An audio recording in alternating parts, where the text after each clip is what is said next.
Buenos días. Buongiorno. Good morning. Welcome, Mr. Gentiloni. It is an honor, a great honor, and a pleasure to have you at Europa Press Desayunos Informativos. También saludo la presencia del presidente del ICO, José Carlos, de la presidenta de la Comisión Nacional del Mercado y de la Competencia, Cani. Gracias, Cani. Subsecretaria de Asuntos Económicos y Transformación Digital, portavoz del Grupo Parlamentario Popular en el Congreso, portavoz del Grupo Parlamentario Socialista en la Asamblea, diputados y senadores, embajadores, autoridades, asistentes, tanto presenciales como online, and evidently Mr. Gentiloni, the European Commissioner for Economy, who is our guest today. Mr. Gentiloni, allow me to make a brief summary of your biography, and then I'll pass the floor to yourself. Mr. Gentiloni, of Italian nationality, is a graduate in political sciences by La Sapienza University in Rome. He initiated his professional career as a journalist. Well, welcome to the club. Being elected in year 2005 chairman of the Italian Broadcasting Services Watchdog Committee, post which he occupied jointly with his responsibilities as a spokesperson for the Daesh Party until year 2007. In 2006, he was elected Minister of Communications, position at the Italian government he abandoned 2 years later. Subsequently, he became member of the Permanent Committee on Africa and of the Committee for Foreign European Affairs, and in 2014 elected Minister of Foreign Affairs and International Cooperation of the Italian government. As we know, 2 years later, he became Prime Minister of Italy. Also, as we all know, he was appointed by the President of the European Commissioner, Ursula von der Leyen, European Commissioner for Economy in September 2019, which is the post he holds today. Mr. Gentiloni is responsible for European Union policies promoting economic growth and recovery, higher employment, stable political finances, and financial stability, helping the European economy to emerge from COVID crisis more resilient and better prepared for the green and digital transitions. Following your presentation, Mr. Gentiloni, the colloquium will be conducted in English by Candelas Martín de Caviedes, Director of Europa Press. Mr. Gentiloni, the floor is yours. Thank you. Thank you. Well, thank you very much. Thank you, everyone. Thank you, President, la Directora, and all the authorities, and all of you convening here this morning or connected online. Well, I have four or few topics in my introductory remarks, but I'm very happy to answer to your questions and to your comments.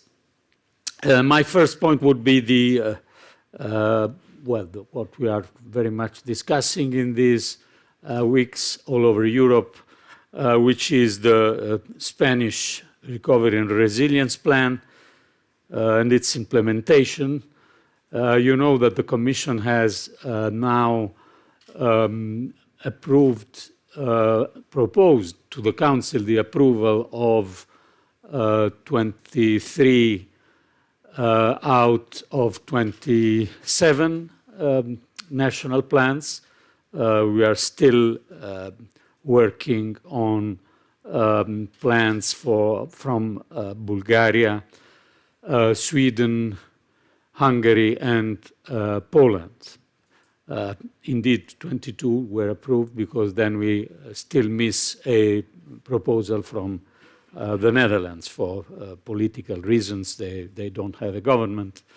But the Spanish plan was one of the plans submitted first to the Commission, also because the country was hit very hardly from the pandemic, and I think we all remember not only what we saw in Bergamo, in Italy, but also what we saw here in Madrid and in other places, how this crisis was terrible and deep. And of course, the economic shock that the crisis created was quite strong all over Europe, and in particular strong in some countries like Spain. And this is also the reason why, rightly, the recovery strategy at European level was a recovery strategy trying to give more resources to more affected countries. This is not a tool with equal distribution among member states, as you know, but it is a tool that is especially targeted to countries with higher impact of this pandemic and also previous economic difficulties. In nominal terms, Spain's recovery plan is worth almost 70 billion in grants alone. That's roughly 20% of the total amount of grants available under the RRF, and it is the equivalent approximately to 5.6% of Spain's 2019 GDP. So this is a big opportunity, maybe a unique opportunity to address transformations, investments, and reforms in this country. And it gives an extraordinary opportunity to rebuild Spain's economy on a stronger footing, more sustainable, and more durable. You know that the Spanish plan received already a first pre-financing of 9 billion euros in August. And this is also the demonstration of the good level of cooperation between the EU services and the Spanish authorities, because Spain was one of the first. Now, the focus is on implementing the ambitious reforms and investment we have agreed together in this plan. Our teams has had a very good stock-taking missions at the beginning of this month, and the assessment of whether specific targets and milestones that are in the plan have been met will be crucial in view of the first payment request of 10 billion. This is not the pre-financing, it's the initial first disbursement of 10 billion, which we expect to receive from Spain very shortly, and maybe among the first countries beginning this new phase of implementation with disbursement. Most reforms under first payment request have already been implemented. It is, of course, important to move forward now with some of the more complex reforms envisaged for the last quarter of 2021 as proposals, including in particular the labor market and pensions reform, which are currently being discussed with the social partners, and that I had the opportunity to discuss also during this visit. So Spain has made an impressive start with its recovery and resilience plan. Now it's essential to move forward effectively with the next crucial steps in order to provide further momentum to the recovery. My second topic, the economic outlook. Well, in the first half of the year, we have seen a strong recovery in Europe and in Spain as well, on the back of one of the highest vaccination rates in the world, and the reopening of the economy and also of the tourism season in several countries. This is a success story at European level that we should not forget, because I remember very well how difficult the start of this story was in January, February. I remember a cover of a very important news magazine with a European flag, completely distrutto, and with the description of a failure. Well, now this failure is a success story. And I think the common procurement vaccine has been one of the most interesting European reaction to this crisis, because we not only were able to provide vaccines to our citizens, and now we have a higher level of vaccinations than other countries like US or UK or other region of the world, but we were also able to provide this on an equal basis. Then, of course, unfortunately, the level of vaccination is quite different among European countries, very advanced in Spain, but not so in other European countries. But this is not because of availability of doses. The availability of doses, thanks to the common procurement, is equal for all, and this avoided serious risks of conflicts among neighbors, black market. So a success story that contributed to the good economic recovery in the first half of this year. Now we are working on our autumn economic forecast, which I will present on November 11th.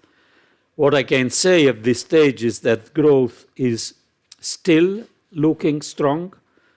So we have a positive outlook overall, but uncertainty remains very high, with headwinds picking up and downside risks, as we call them, in the outlook. Downside risks are a little bit increasing in this forecast.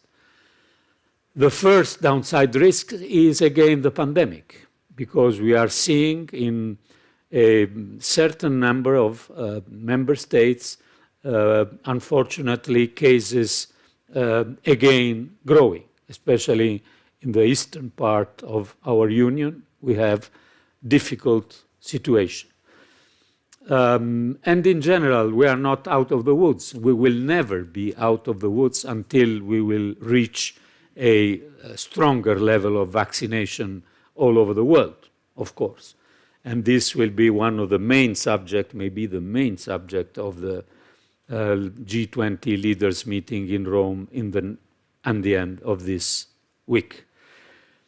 Of course, the second downside risks concerns supply disruptions, which may weigh further on activity going forward and put pressure on prices. So what happens with the supply chains?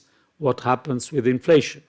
This is the big discussion of the month. I attended in Washington to the traditional meetings of the IMF, G7, G20 of finance ministers and central bankers. And of course, this issue of inflation and supply chains bottlenecks was crucial in the discussion. And related to this, we have the impact of rising energy prices, on which I think a few words are needed. This energy prices rise is a source of concern in several member states and in Spain in particular. The increases we have seen are primarily due to global demand for gas soaring as the recovery is picking up. So we should always take into account this, which is for energy prices, for inflation, for supply chains bottlenecks. These are collateral effects of a quite strong recovery. And these, I'm not saying this because we should look to these energy prices as a positive thing, of course. This is the quite challenging issue, but the overall picture is that at the basis of this increase is the fact that our economies are recovering quite strongly and quite fast. And this was not, I think, obvious. So the rising demand has not been matched by increasing supply, and the effects are being felt not only in the EU, but also in other regions of the world. These sharp price increases impact especially lower income households and energy-intensive industries.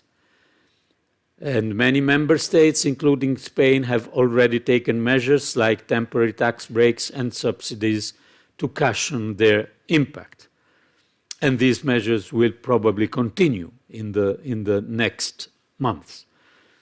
2 weeks ago, the Commission proposed a toolbox of measures that can help to mitigate the effects on vulnerable groups. They include providing direct support to energy-poor users, shifting the financing of renewable support schemes outside the electricity bill, or provide aid to companies or industries to weather the crisis. At the same time, it is important that these measures are temporary and targeted and respect the single market and state aid rules. Then the European Council, the meeting of the leaders, met 3 or 4 days ago in Brussels, and also invited the Commission to do new things. First, investigate, also with the help of ESMA, the European Security and Markets Authority, investigate what happens in the functioning of the markets, the electricity and gas markets, as well as the ETS systems, because we see initiatives of hedging prices of energy that financial authorities should look at very seriously. And this was the commitment taken by the European Council on Thursday. And also the decision that the EIB, the European Investment Bank, will look into how to speed up investment in the energy transition, especially supporting companies that have problems with their energy supply. And all these things are, in this very moment, in the Council of Energy Ministers that is beginning in Luxembourg today. And as you know, the discussion is quite huge, also more in general. How does the European energy market functions? And you know that, as frequently happens, we have different positions among different member states. But then, as always happens, we'll find a common ground. My last remark on this is that I am not, I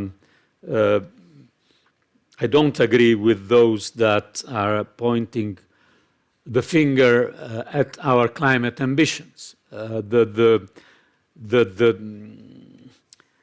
What happens is what can happen when a strong recovery is underway and when we are too dependent on fossil fuels.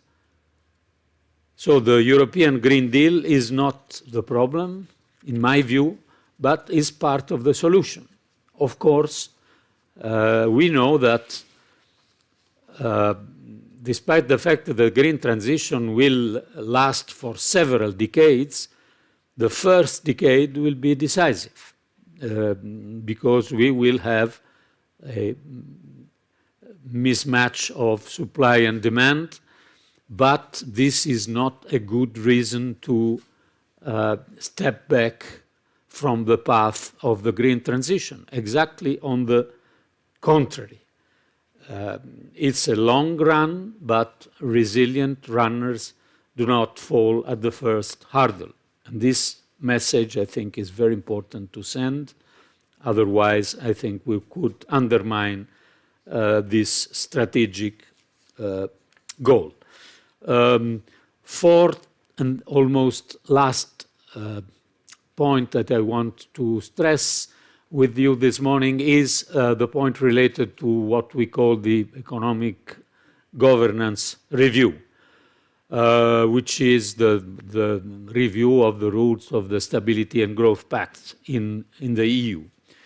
Well, you know, I don't know if you know, but we relaunched this discussion last week with a communication that reopened this discussion that was already going on before the pandemic, but was, of course, put on hold during the pandemic, because, as you know, during the pandemic, we introduced this general escape clause that, in a certain sense, freezed the rules of the Stability and Growth Pact implementation. So we will have this general escape clause into force until the end of next year, and this is why it was time to reopen and relaunch this discussion. What kind of discussion I encourage, I call for? Well, I know perfectly that this is one of the most controversial issues in our union. But at the same time, I know that it is possible and necessary to consider this not as a new chapter of an old story, the story that saw in these years the divisions between the supporters of risk sharing and risk prevention to different parts. But I think we need a first chapter of a new story, which is the story of the economy post-pandemic and with the climate transition and the digital transition in our agenda. And this post-pandemic and the transitions are the basis to address to this fiscal rules issue with a new spirit. Of course, we need to build consensus and to address specifically two big issues. First, the need to keep a strong level of public investment. In the previous crisis, the level of net public investment decreased continuously in the decade and reached the zero level. Can we have our transition with zero net public investment? Of course not. So we need to find ways to facilitate the fact that public investment remains there, especially for these strategic transitions, also after the expiring of the period of the Recovery and Resilience Facility. Because up to now we have a quite good, for the EU, level of investment to GDP, which is 3.5% for 21 and 22, very different from the low level of public investment that we had before the pandemic. But this is connected with enormous amount of money put on the table by national governments, also thanks to the new rules, fiscal and state aid, and at the same time because of the Recovery and Resilience Facility. Can we admit the fact that this is only for a couple of years? I don't think so. So this is the first problem, how we facilitate public investment. At the same time, we need to tackle the legacy of higher public debt, which is coming from the crisis and the reaction to the crisis. You know that now the average debt in the euro area is 100%, and I think that, of course, we have to reduce this level of debt, especially in countries with higher debt, but we have to do so in a realistic and, if possible, growth-friendly manner. Because if with the reduction of the debt we kill our economies and we kill our recovery, I don't think that we have done what our citizens are asking. So how do we find a realistic, gradual, and sustainable way to reduce the level of the debt? My final point is related to another issue that will be crucial on the G20 meeting in the second part of this week, which is the endorsement of the agreement reached a couple of weeks ago on global taxation. My view is that it is quite normal, if you look behind at history, that after big crises, wars, pandemic, other crises, you have an opportunity to change global rules. And this happened frequently in the history. So now we have an opportunity to change global rules. Maybe not only for global taxation, but maybe also for carbon pricing. Yesterday we had an interesting discussion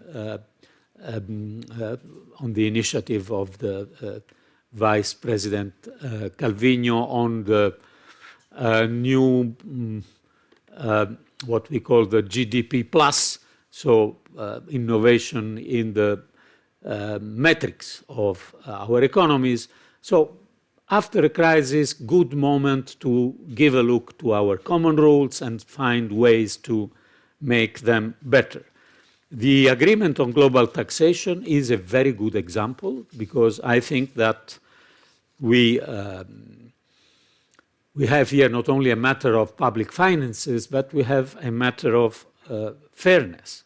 So multinationals must pay their fair share, and they should pay where profits are made, and not just where firms are choosing their headquarters.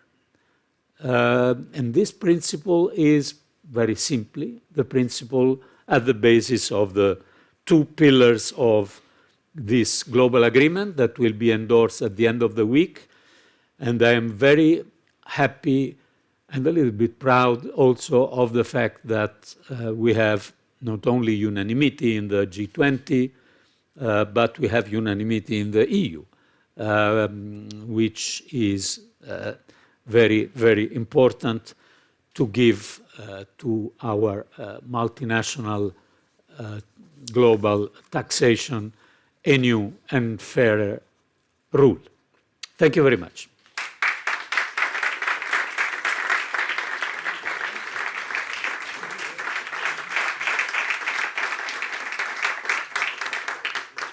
Well, thank you again, Commissioner. It's a real pleasure to have you here.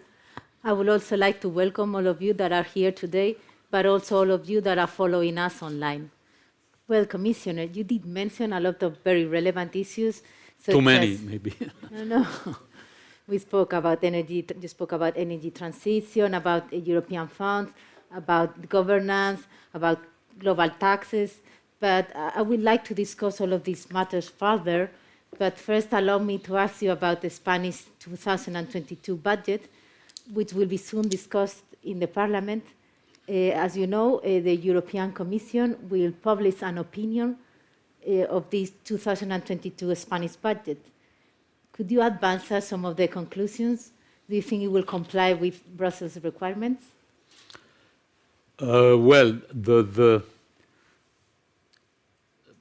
the short and polite answer is no.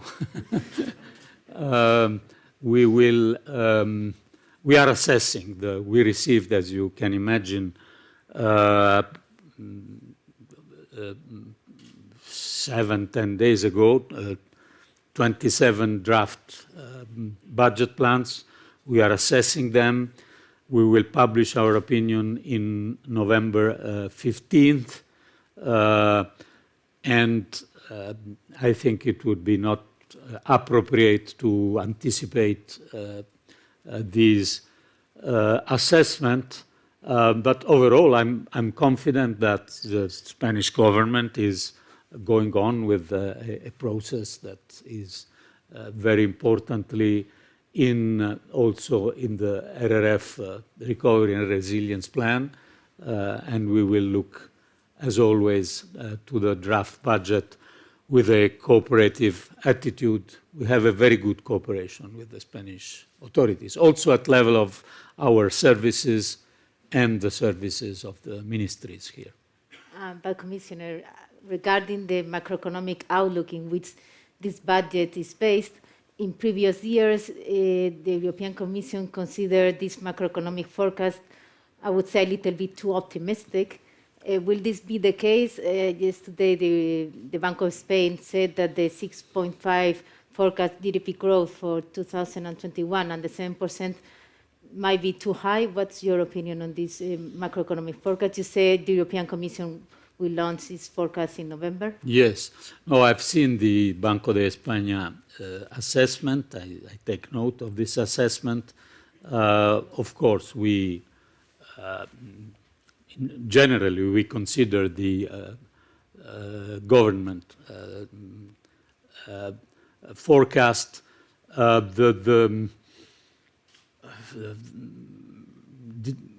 difficult to now to understand how the risks, what we call the downside risks to our forecast that I was mentioning, will impact in our forecast. For example, the last important forecast that we saw was 10 days ago, the IMF outlook published in October in Washington.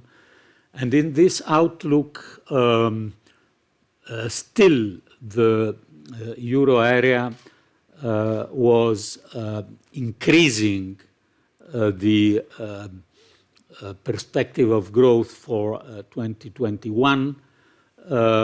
And in this forecast of the IMF, you clearly saw a more optimistic attitude towards the euro area perspectives in relation to other economic areas. So, if I remember well, but I think so, it was in relation to their previous forecast that was 4.6 for the euro area. The October one was 5% for the euro area in the 21. And this was an increase of 0.4% growth in 2 or 3 months. Other areas, including United States, UK, and China, were not having the same level of increase in the IMF forecast. But at the same time, during all these meetings, you know, this IMF meetings are sort of UN General Assembly of Economics. Now everybody, well, not this year because restrictions were still there, but everybody is going there to discuss, bankers and the finance ministers. And the discussion was very much concentrated on the risks. What I can say is that the attitude of the ECB is very clear, and that the overall mainstream assessment is that the higher inflation that we observe, especially in the United States, but also in some EU member states, is, as this is the term we use, a mostly temporary phenomenon. Of course, we should monitor this very closely. Will we have new restrictive measures in some European countries? At the moment, we don't see. We have small measures taken in Romania and in Austria in recent days, but very limited at the moment. But you see that in some of these areas, in countries, numbers are again high. So my personal opinion, but we will see the storage of data because we are doing this forecast with very complicated models and with data coming from different sources. My personal opinion is that we will have also in the third quarter a good evolution of the economic situation in Europe, and so we will have positive results of growth in 21 and 22. Of course, we have to look to these downside risks, and then the situation country by country will be assessed when we will have the forecast in our hands, when we will have the Eurostat third quarter data, and with this in our hands, we will also evaluate the draft budgets. This is not. The mechanism is connected. Of course, we are having our opinion on the budget on November 15th, also because they are connected to our estimates of the forecast of growth.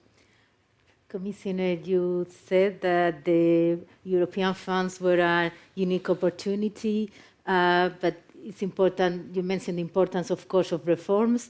And as you know, just today, the government announced it will soon request formally the next tranche that is, of course, subjected to important reforms. You mentioned it yourself, labor market reform, pension funds reform. So is Spain on the right track? Yes, I think the plan is for sure on the right track. Well, if it was not on the right track, it would have been difficult for the Commission to propose to the Council the approval of this plan. Well, the methodology was completely unprecedented in the EU because we had national governments proposing their plans and quite long and in a certain case also not easy discussion with the Commission, and at the end the plans proposed for approval to the Council. So when we proposed a plan to the Council for approval, this is because we had a quite long discussion and in our view, a positive conclusion of this discussion. You know that we still have plans where we did not yet have a positive conclusion of the discussion. The main criteria are, as you know, quantitative criteria concerning the need for the Union to have investments concentrated, especially in some strategic areas. So the 37% of digital, the 20% of green, and the 20% of digital, blah, blah, blah. Second, we refer to the country specific recommendations that the Commission is issuing since a long time, and that are normally taken seriously, I have to say, by member states, but not always fully implemented. Now the difference is that these recommendations are connected to a fiscal firepower. So this is what is completely new, that yes, you have to address this recommendation because on the table there are hundreds of billions of euro. And this is why the negotiations were not simple. And among these recommendations, you know very well that not since 1 or 2 years, but since a long, long time, among those for Spain, these two issues that you were mentioning, the pension reform and especially the labor market reform with the addressing the segmentation of the labor market is traditionally one of the main recommendations. We know, I know because I discussed yesterday, I was informed yesterday by several ministers that this discussion is underway. The Commission, of course, will evaluate the final product. We can't evaluate what circulate informally. We don't know. We have how much it costs. Is it a final proposal? So we will look to legislative proposal, to the decisions of the Parliament, and not only to what we see in the press, of course. But I think that the method that was chosen by the government to try to build this proposal through a dialogue with social partners is a good method. This is not also an opinion of a previous member of a national government. Of course, when you have reforms, especially delicate reforms, if you are able to, well, you need, of course, the support of the Parliament, but if you are also able to build a support of social partners, this gives to your proposals a further strength. So these two issues are very much expected in the Commission, but of course the Commission will evaluate the proposals when the proposals will come. Between these two reforms, especially labor market reform is the key, the cornerstone. And we have a question from Federico Miguel Segarra from Agencia F. And he asks, following our discussion, that does the European Commission fear the return of the collective sectoral agreements, which could increase labor costs in Spain? More a specific question. No, we don't fear nothing special. We have written papers, maybe too much written papers, hundreds of pages for each countries. And you know, what do we expect? We expect to address the problem of segmentation of the labor market, of the too high level of precarious jobs, and to improve the mechanism of collective bargaining, and to do so without weakening the dynamism of the Spanish system, the Spanish enterprises. So you need to strike a balance, And this is easy in words, not so easy to find the right way. But I repeat, I appreciate the fact that the government is trying to find this way also through a dialogue with the social partners.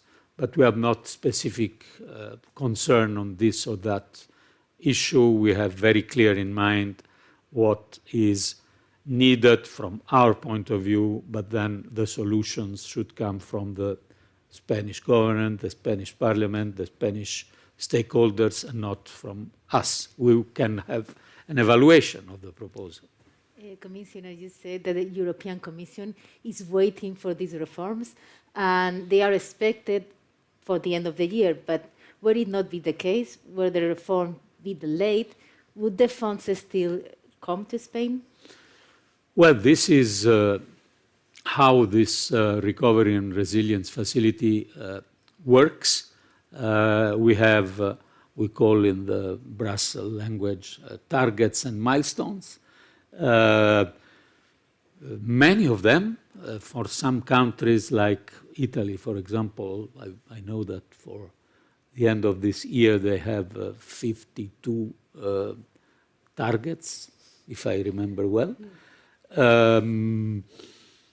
These, well,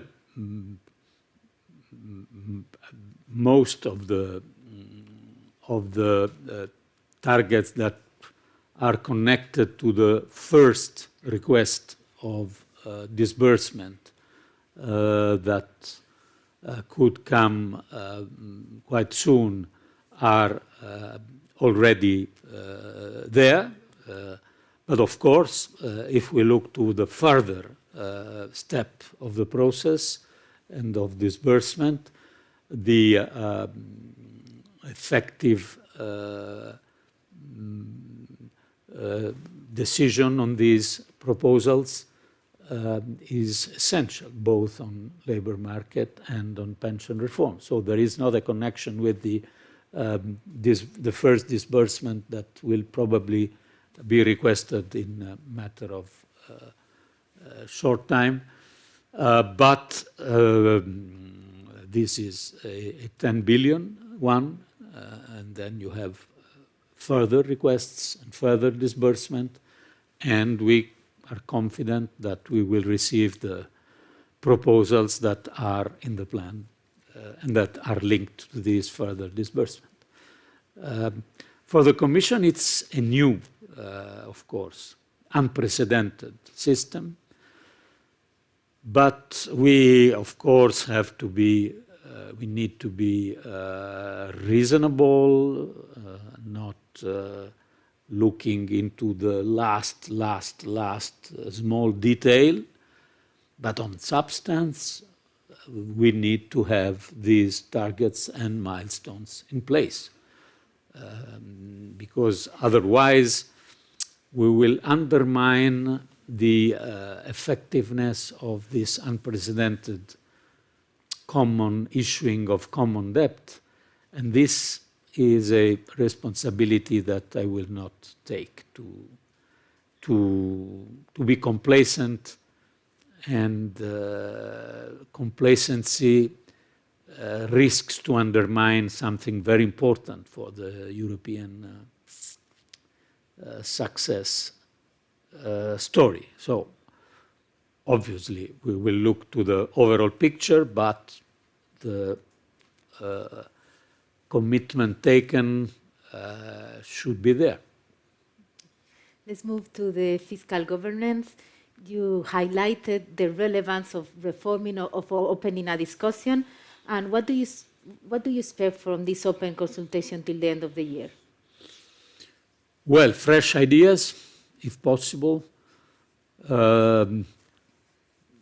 We see already, it's interesting because the European fiscal rules is a matter of interest and of discussion all over the world. We have a lot of American economists giving their view and the proposals, and this is good. Well, of course, we are one of the most important economic area in the world. So what I expect is to address mostly the two issues that I mentioned before, the need to facilitate public investment, and second, how do you deal with this high level of debt? Of course, you know that we have a threshold of public debt, which is in our treaties.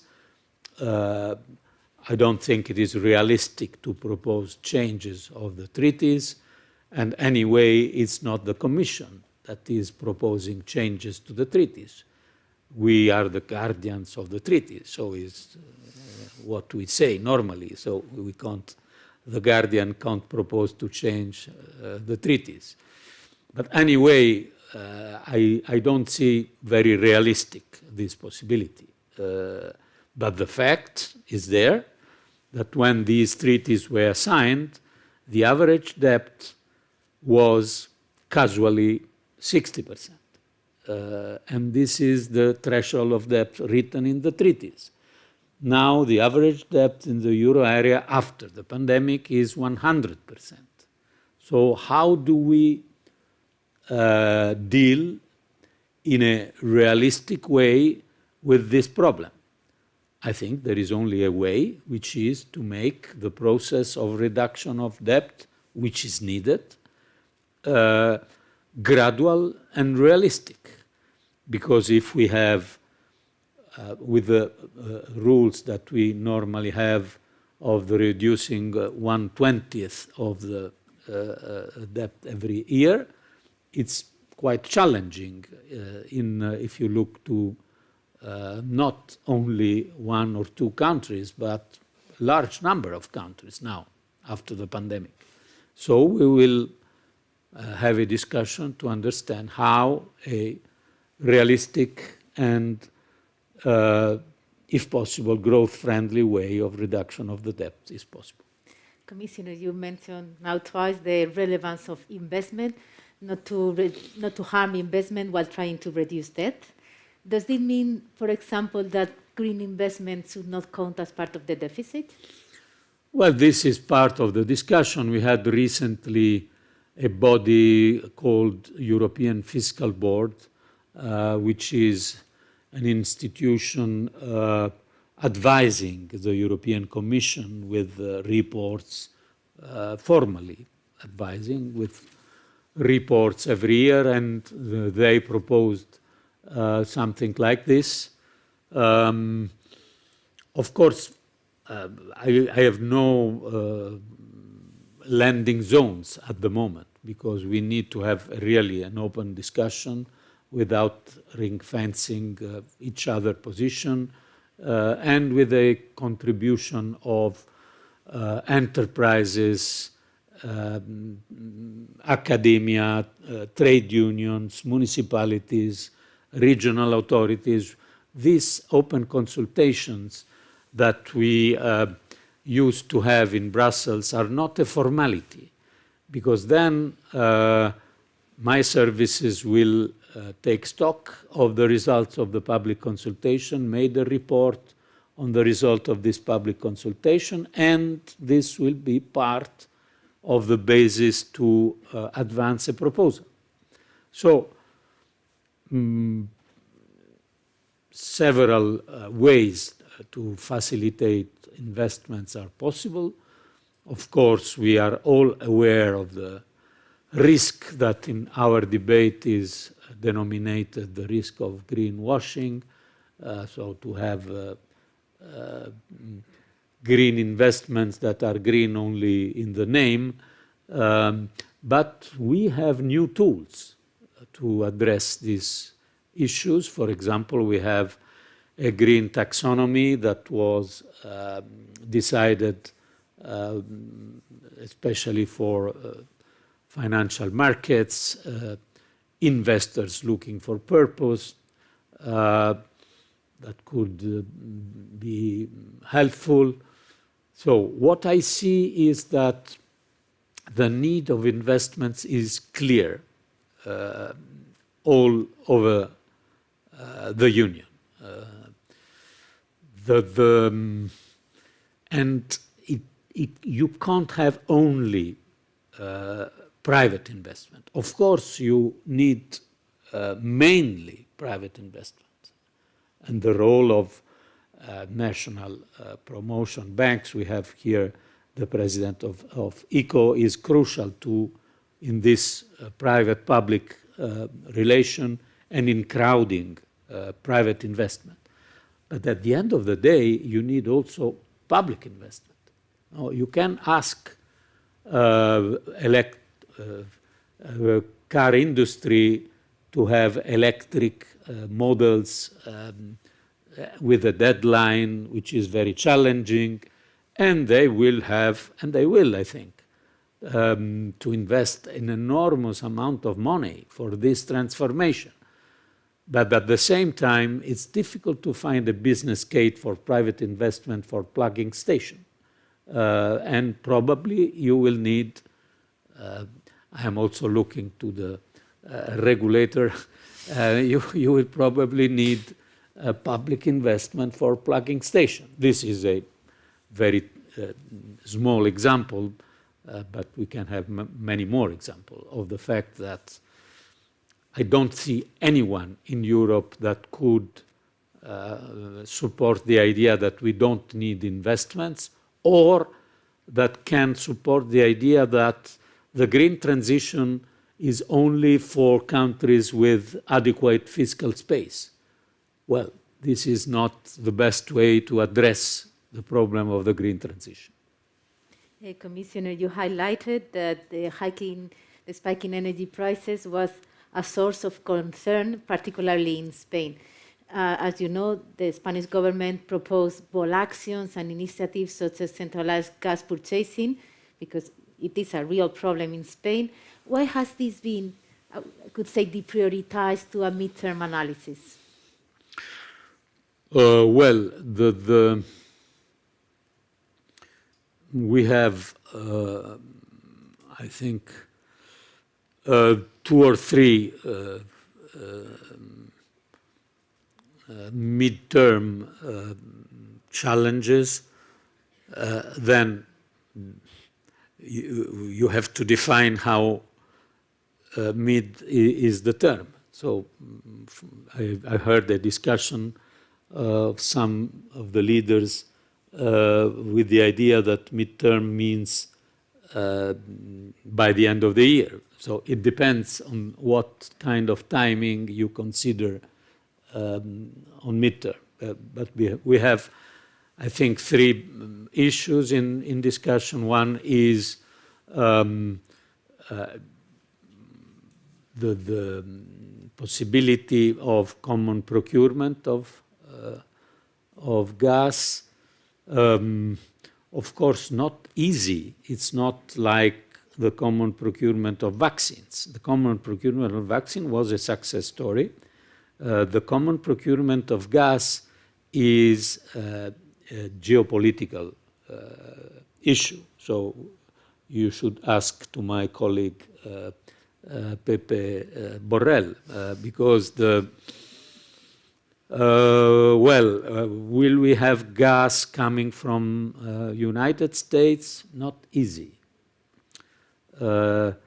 Some global player, China, for example, are buying gas everywhere and at whatever cost.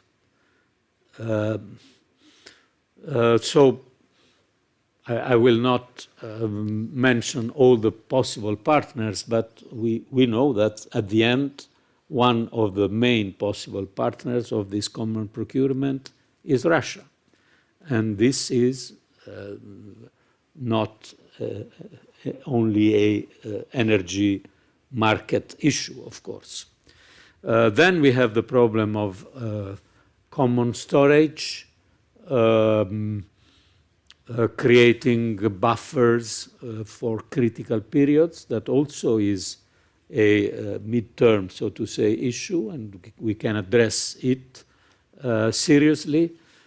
And then we have this, here a decision was already taken, these strange malfunctioning, so to say, of our ETS system, with the impression that we have some financial speculation in the ETS system that we should address, and this is why the European Council tasked the Commission and ESMA to investigate and to look into this.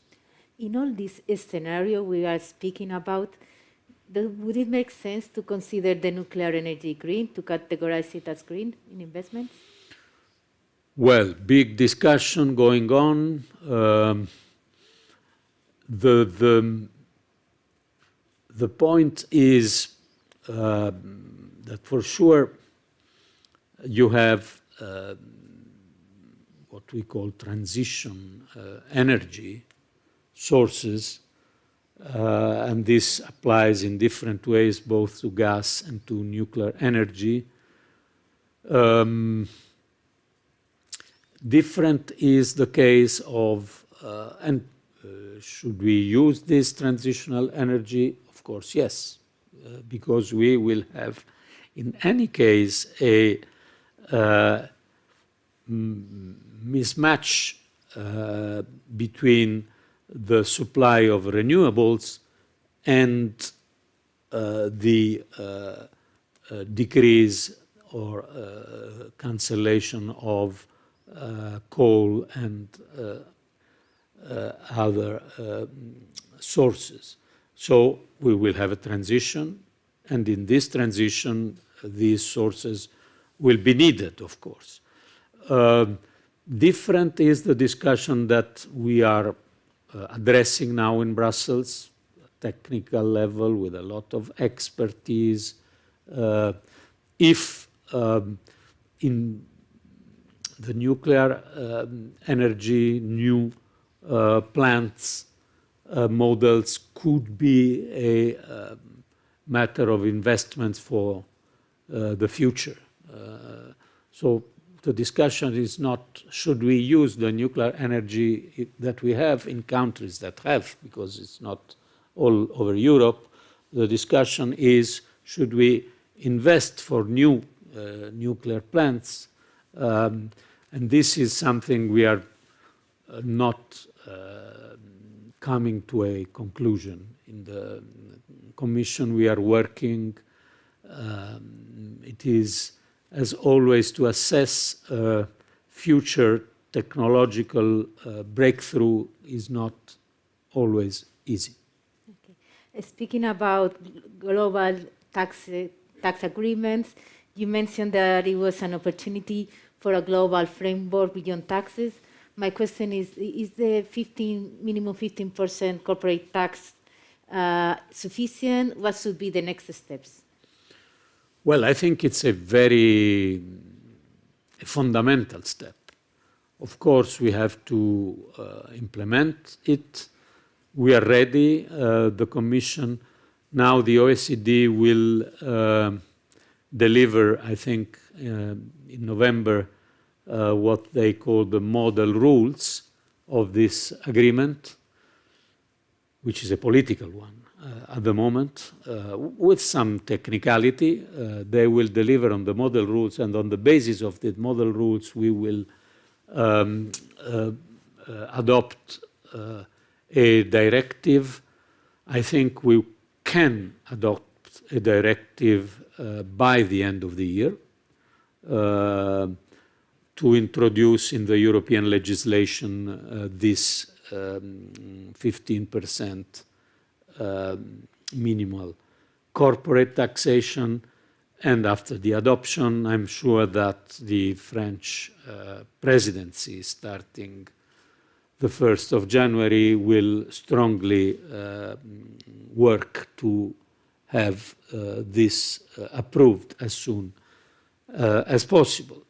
There is a lot of discussion among experts and campaigners for against tax evasion, against tax havens. Is it enough? Well, of course, there is no ideal world. We know that 15% is a basis.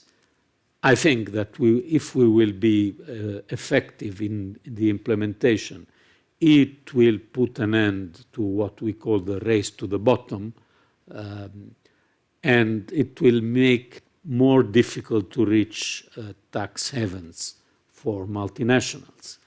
At the same time, I know very well that several countries will have a higher than 15% minimal corporate taxation. This is the case for several big economies around the world. And this is also why some European member states that were reluctant to join this agreement were at the end convinced, because yes, you have to increase your tax rate, your minimal tax rate, but the possible competition with other European countries remains, because if you have 15% instead of 12%, 12.5% in Ireland, for example, you still have 15%, and in Germany or in Italy, the level is much higher than 15%. So we are not harmonizing the corporate taxation system. We are harmonizing the minimum to avoid that this race to lower taxes brings to something that I think is unacceptable for our citizens, especially after the crisis we were living in the last couple of years. Commissioner, I'm afraid we're reaching the end of this event, and I would like to speak a little bit about future. As you know, I thought about Italy. Normally, at the end, they ask me about Italy. You know, there's the conference on the future of Yes. Europe. What do you expect from it? Will it improve citizens' participation? And where do you feel the European Union should head towards? Well, I hope that this conference will bring some result, because, you know, the EU building grew in the last decades, not with single, yes, we had enormous decisions like 20 years ago, the introduction of the single currency, but normally you have you have step forward, then you have difficulties, and we need from this conference to have some step forward. Not only an important and interesting involvement of citizens, which is of course needed, but also some results. And indeed, I think that in some limited domain, if we were able to overcome the system of unanimity, this will be one of the main possible achievements. We should not present this as we will cancel unanimity, because of course this is part of the guarantees that the members of the club have been giving each other, but I think that it could be realistic. Again, it will not be a proposal from the Commission, because the Guardian, blah, blah, blah. But in some cases, if you, for example, in foreign policy, if you want to be effective and to be credible, you have to deliver. And the difficulty in delivering in some cases is perhaps exaggerated. Well, anyway, we hope that we will reach some result, and also with your cooperation. I don't know if you are involved in this process, but the process is finally beginning, and it's a very interesting one. Well, Commissioner, with this hope, with this interesting final thoughts, we end up our debate today. Thank you very much Thank for you. being with us today. It has been a real pleasure. And thank you to all of you that have followed us here or online, and hope to see you soon. Thank you. Grazie. Thank you.